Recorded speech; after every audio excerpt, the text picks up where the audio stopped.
आता आपण बघूया ऑर्गनायझेशनल पॉलिटिक्स, की संस्थेमध्ये पॉलिटिक्स कशा प्रकारे चालतं ते आपण बघूया. हा एक महत्त्वाचा घटक असतो. प्रत्येक ऑर्गनायझेशनमध्ये पॉलिटिक्स हे चालतं.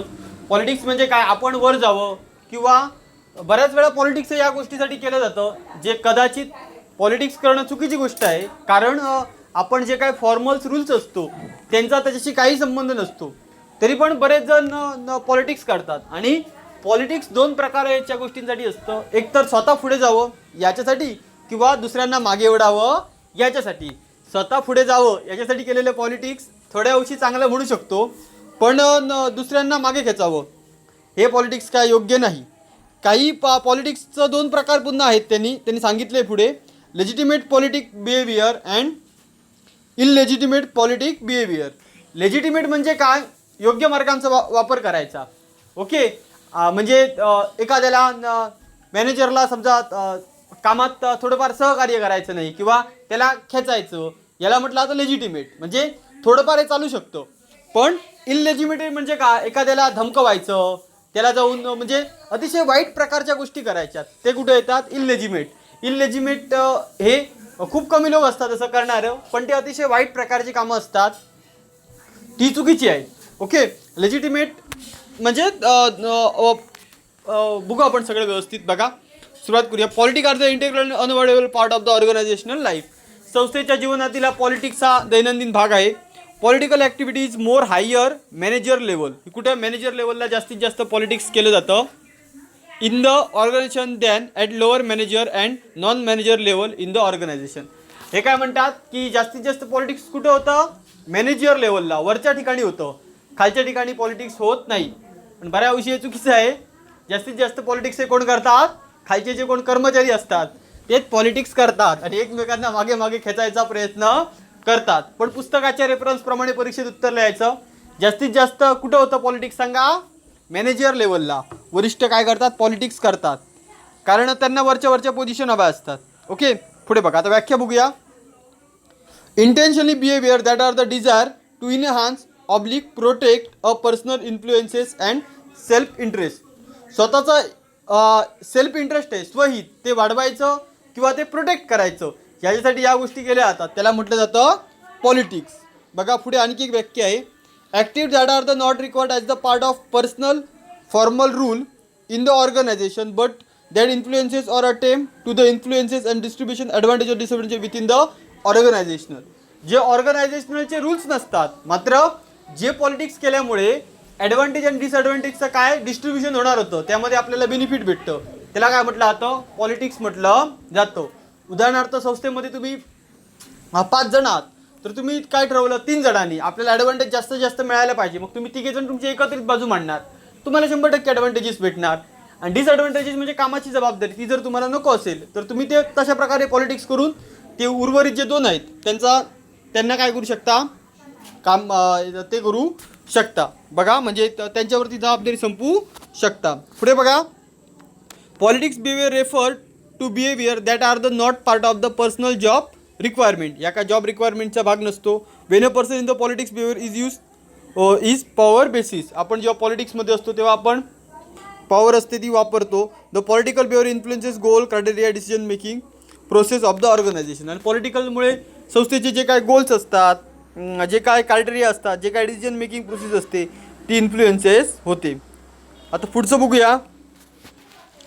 Legitimate political behaviour.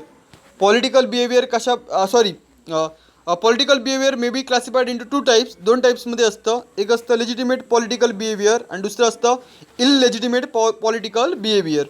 लेजिटिमेट सांगितलं म्हणजे आपल्या पोझिशननुसार. बघा, this is the normally everyday political behaviour such as the complaining to the supervisor, bypassing authority, creating obstacles in the implementation of organization policies, forming coalitions. हे सगळं जे काय आहे ना, याला म्हटलं जातं लेजिटिमेट पॉलिटिकल बिहेवियर.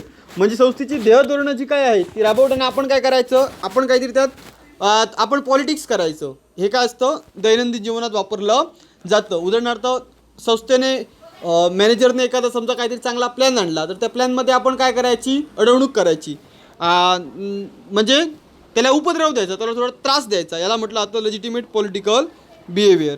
आणि दुसरं आहे illegitimate political behaviour. This are the extreme political behaviour. हे अतिशय वाईट प्रकारचं असतं. And break the implied and unspoken rules of the game such as the whistle blowing, शिट्टी वाजवणे, sabotage, joining protest group, dressing in an unorthodox manner. म्हणजे घातपात यामध्ये घातपात करण्याची पण गोष्टी इकडे असतात. कुठं illegitimate. Employees who engage in such behaviour आज सेड ॲज द प्लेइंग हार्डबॉल. यांना हार्डबॉल म्हटलं जातं. यांना अजिबात भावना नसतात आणि हे अतिशय वाईट पातळीला जाऊ शकतात. Most political behaviour in the organisation are the legitimate in the nature. जास्तीत जास्त काय असतात? लेजिटिमेट नेचरचे असतात. This is the because engaging in the illegitimate politics is not practical. कारण इलेजिटिमेट पॉलिटिक्स करणं हे जवळजवळ शक्य नाही. एखाद्याचा घातपात करायचा, त्याला खूप त्रास द्यायचा, यामुळे तुमच्यावर कायदेशीर कारवाई होऊ शकते. आपलं हे काय लेजिटिमेट म्हणजे काय, नॉर्मली आपण जे काही पॉलिटिक्स करतो त्यामुळे काय होऊ शकत नाही. एखाद्याला काम करायला द्यायचं नाही, त्याला त्रास द्यायचा थोडाफार, पण त्या जर बंदूक घेऊन गेलात तर तुम्हाला शिक्षा होऊ शकते ना. अशा गोष्टी या आहेत. Okay. It involve very high risk for individual playing it. आणि जर तुम्ही जर ती केलीत इललेजिटिमेट म्हणजे ज्या काय बेकायदेशीर गोष्टी केल्या तर त्याला हाय रिस्क असते. It can result being throw out of the organisation and sanction from other member of the organization. Beside, most employees do not possess adequate power to make their illegitimate political behavior work successfully. तुम्हाला खूप याची शिक्षा पण होऊ शकते. Okay. बघा, politics if practice professionally could result in well desire promotion.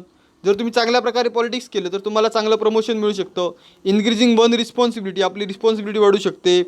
Resources or raise personal structure and reputation in the organisational. म्हणजे कोणाकडे गेल्यावर आपलं काम होऊ शकतं हे आपल्याला समजलं की या माणसाकडे गेलं की आपलं काम होऊ शकतं.